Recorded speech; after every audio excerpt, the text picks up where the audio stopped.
sit back and kind of observe things. What have you learned since then? I think it's been a very, I guess what's the word? It's been an intense camp. I think we've, gone with, some up-tempo practices the last bit, trying to get that game shape as far as battling. Today with two goalies, a lot of shots today to really kind of get going as far as from my position. But, it's kind of, we've kind of ramped things up. The first couple of days we kind of eased into it, and then we're starting to pick up the tempo here leading up to the last exhibition game. So it's a little bit, different than what I'm used to, but I think it's a smart play, and I think guys have, we've kind of escaped some of those, the grind issues and whatnot that happens at early camps that when guys get really back-skated a lot. You've only had 2 periods so far. Has that been enough work for you, or would you have preferred to get a little more? No, I think the plan was always to start with the 2 there through the first few games and then get the last one here. So looking forward to getting in there on Saturday, get the routine back, and play the full 60. And I think I've proven to myself last year that you don't always need a lot of games to get yourself ready. It's just a matter of putting in the work and practice, making sure you're doing everything you need to make sure that you're individually ready to go when called upon. The intensity you mentioned, do you think that speaks to the identity Don's trying to build?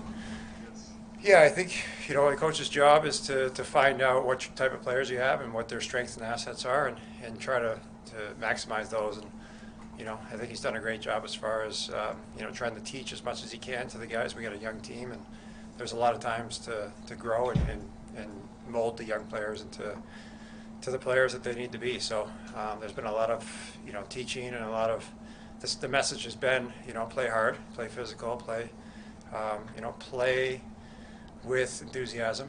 I think that's kind of the message is if we sit on our heels, that's when problems happen. So if you're going to make a mistake, make it skating, make it being aggressive, trying to make something. That's the way we want to play. We want to play not timid. What have you learned about Dustin Tokarsky so far? Nobody was really mentioning him. We talked about you or Luukkonen or Dell, and he comes from nowhere and he gets the job. I mean, what have you learned from him? He was determined. I think he came in here, put his nose down and put the work boots on every day. As far as being one of the first guys on, last guys off, doing extra with the guys out there, battling on every shot. Internally, I'm not. I haven't spoken to him as far as what he's thinking internally, but from an outside point of view, it looks like he's determined to be here, determined to prove that he's belongs here and can do the job. So, kudos to him for coming to the camp in shape, ready to battle, and just like I said, it's one of those things where he didn't say a whole lot. He put the work boots on and let that do the talking for him. I happened to be talking to a couple of people from Ottawa this morning, and they mentioned the pesky sentence season. What went right that year, and can any of it relate to this? I think the main thing was that year was, we lost a couple guys to big injuries. It was a shortened year. Is that nobody looked at 1 or 2 guys to go get it done for us. It was a, collective look in the mirror. What can we do as ourselves? What can I do as to help the team? It wasn't like, all right, well, he's our best player. He's going to go score goals for us, and we'll be fine. It was, what can I do to help the team? What can I do? What can my line mate do? And it turned into a collective, a collective battle, as opposed to waiting for somebody else to do something. And I think that's kind of the, if you look around our room, you don't have a guy you're going to put the game on his back and say, hey, go get it done for us. It's going to come from lines working together, 2-3 lines rolling over, creating pressure, generating stuff, and being hard to play against. If all 4 lines are hard to play against, we have to give ourselves a chance to win by, being gritty and being pesky to play against.